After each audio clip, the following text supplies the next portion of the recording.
Hola, ¿qué tal? Qué alegría tan grande poder estar nuevamente con ustedes en la meditación de nuestro tiempo con Dios del día de hoy. Soy el pastor Fernando, pastor de la Primera Iglesia Bautista de la ciudad de Ducor, California, y para nosotros es un enorme privilegio, una gran bendición poder acompañarte en tu lectura bíblica devocional del día de hoy.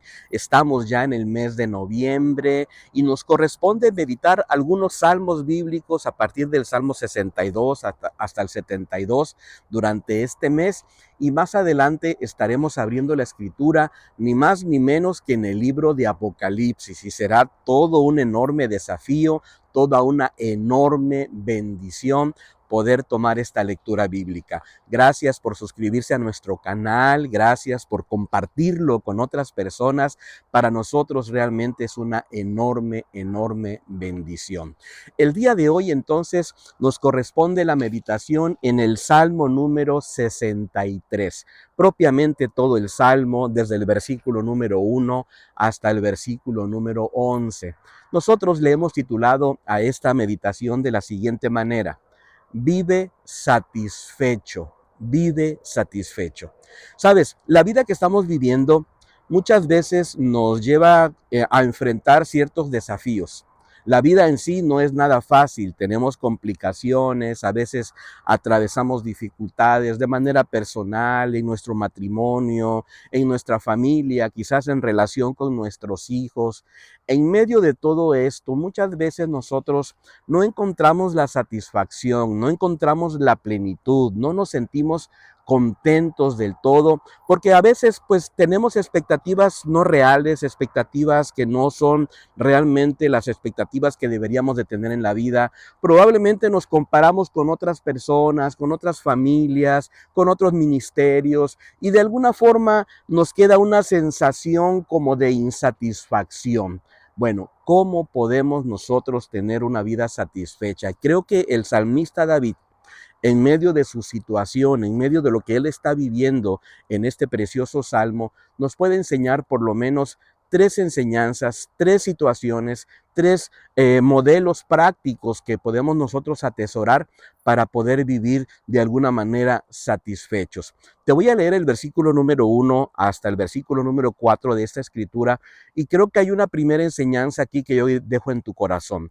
Número 1, para poder vivir satisfecho. Número 1, decidamos que Dios debe ser nuestro mayor anhelo. Así es, cuando tú pones a Dios como tu prioridad, como tu mayor anhelo, entonces la vida de alguna forma se encarrila, la vida de alguna forma tiene sentido, la vida de alguna manera tiene un propósito. Dice la escritura en el versículo número 1, Dios, Dios mío eres tú, de madrugada te buscaré. Mi alma tiene sed de ti, mi carne te anhela en tierra seca y árida donde no hay aguas. Dice el versículo número 2, para ver tu poder y tu gloria, así como te he mirado en el santuario.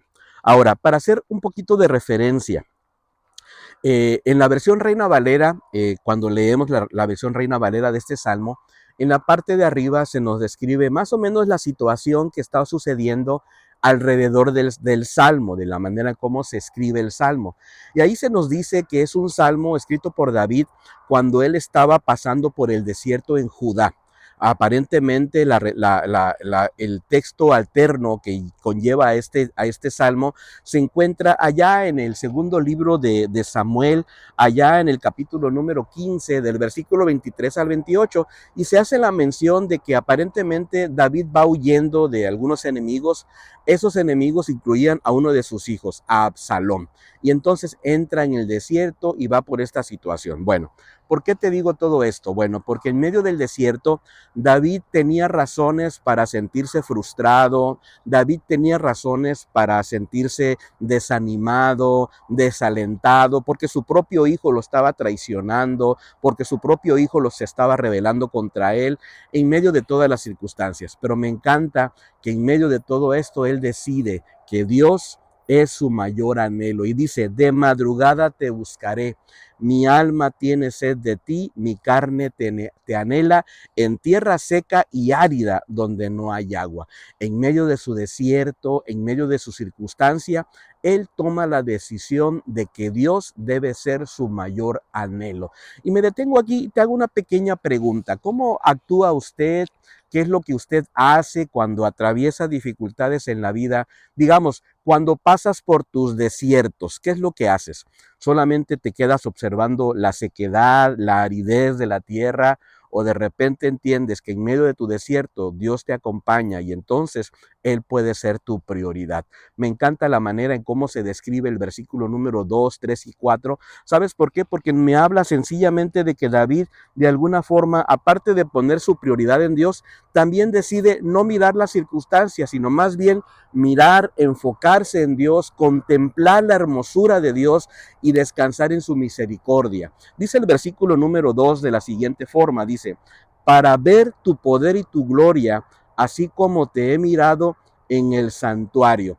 La versión Dios habla hoy dice, quiero verte en tu santuario y contemplar tu poder y tu gloria. Y aquí entonces el salmista, en medio de lo que le está sucediendo, decide contemplar al Señor. Y me encanta el siguiente versículo, el versículo número 3, porque lo que está viendo él es que está al final reconociendo la misericordia de Dios en medio de su desierto. Dice el versículo número 3, porque mejor es tu misericordia que la vida, mis labios te alabarán. Entonces él reconoce el carácter de Dios, reconoce la misericordia de este Dios maravilloso y decide también al final de cuentas alabar a Dios, exaltarle en medio de su circunstancia, en medio de su tribulación, en medio de su necesidad, como lo dice el versículo número 4. Así te bendeciré en mi vida, en tu nombre alzaré mis manos. Y ahí está él alabando al Señor en medio de su circunstancia, reconociendo la grandeza de este Dios grande, de este Dios misericordioso que siempre nos ayuda. Y querido hermano y querida hermana, creo que nosotros deberíamos de hacer lo mismo, alabar al Señor en medio de nuestras situaciones difíciles, reconocer su grandeza, ¿verdad? Y abrirnos a la vida teniendo una actitud diferente, una perspectiva de la vida muy diferente de lo que muchas veces en lo que muchas veces a veces nos quedamos. Hay una segunda enseñanza que yo quiero dejar en tu corazón. Número 2, en medio de la vida, para poder vivir satisfechos, decidamos, número 2, que Dios sea nuestra satisfacción. Así es. ¿Por qué no estamos satisfechos? Porque a veces tenemos expectativas irreales, porque llevamos heridas en nuestro corazón que se generan luego en rencor y en amargura, porque a veces sencillamente no somos agradecidos con Dios y no entendemos el propósito que Dios tiene a pesar de los momentos difíciles de nuestra vida. Me encanta el versículo número 5 hasta el versículo número 8, pero en especial el versículo número 5. Dice así, dice el versículo número 5, dice, quedaré muy satisfecho, es la versión Dios habla hoy. Quedaré muy satisfecho como el que disfruta de un banquete delicioso, y mis labios te alabarán con alegría. Me encanta porque en medio de la situación, él dice, Señor, yo voy a estar satisfecho, como aquel que disfruta de un gran banquete, como aquel que disfruta de una comida exquisita, como alguien que está realmente disfrutando con mucha alegría ese momento. Y sabes, querido hermano, al final de cuentas, creo que nosotros tenemos que disfrutar nuestra relación con Dios, que realmente sea un banquete, poder abrir la palabra de Dios, poder alabar su nombre, poder orar, poder abrirnos a la vida en medio de las dificultades que muchas veces tenemos en nuestro corazón. Y vamos a alabar al Señor, como lo dice este versículo 5, con alegría, incluso, ¿sabes cuándo?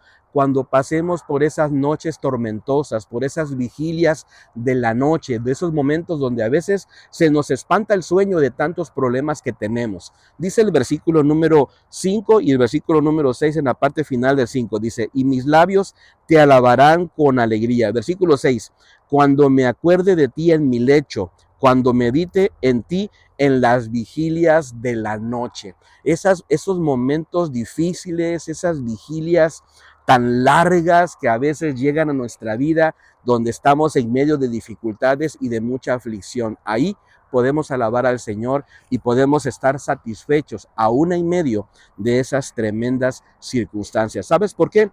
Porque la alegría, esta alegría de saberte protegido por Dios, por la alegría de que Dios está contigo y te ayuda en todo momento. El versículo número 7 dice así: pues tú eres quien me ayuda. Soy feliz bajo tus alas. Me encanta, el salmista se mira necesitado, pero se mira ayudado, se mira ahí en medio de todos sus problemas, protegido por Dios, aún en las vigilias de la noche, alabando al Señor, sabiendo que Dios cuida de nosotros. Sabes, querido hermano y querida hermana, desconozco tu aflicción, no sé por qué problema estés pasando en este momento, pero recuerda, bajo las alas de nuestro Dios Todopoderoso, estamos seguros y Él nos cuida, Él nos protege y Él nos va a poder ayudar para poder enfrentar cada desafío de la vida. Y hay una tercera y última enseñanza, precisamente hablando de esto. Sabes, vamos a decidir que Dios nos defiende, que es este Dios maravilloso el que nos defiende. El versículo número 9 dice así: pero los que para destrucción buscaron mi alma caerán en los sitios bajos de la tierra. Versículo 10. Los destruirán a filo de espada, serán presa de chacales. En medio de esas circunstancias tenemos un Dios que nos defiende, tenemos un Dios que usa sus recursos para ayudarnos en medio de esas circunstancias difíciles. Y me encanta cómo termina el salmista alabando al Señor, reconociendo su grandeza, reconociendo la ayuda tremenda de este Dios maravilloso. Dice el versículo número 11, pero el rey se alegrará en Dios, cantará alabanzas, cantarán alabanzas, todos los que juran por él.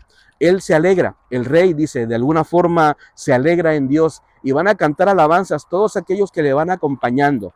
¿Sabes? Cuando tú vas a la lectura en el segundo libro de los Reyes, capítulo número 15, después de que atraviesa el desierto, dice la escritura en el versículo número 30 que entonces va David subiendo la cuesta y va subiendo la cuesta de los olivos y va llorando y va llevando su cabeza cubierta y lleva sus pies descalzos y va llorando, pero dice que tiene un grupo de gente que va llorando con él.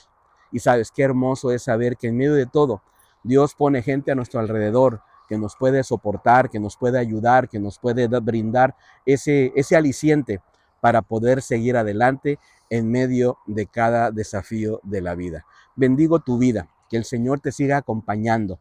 Bendigo tu entrada, bendigo tu salida, bendigo tu familia, bendigo a tus hijos. Que Dios de alguna forma provea su bendición, el trabajo, la salud, todo lo que necesitamos para la vida. ¿Sabes para qué? Para que podamos nosotros contemplar su hermosura, descansar en su misericordia y sobre todo vivir satisfechos a pesar de las circunstancias que estemos viviendo. Que el Señor bendiga tu vida. Anhelamos que esta meditación haya sido de mucha bendición para tu vida y nos encantaría que nos pudiéramos encontrar el día de mañana. Hasta pronto. Bendiciones.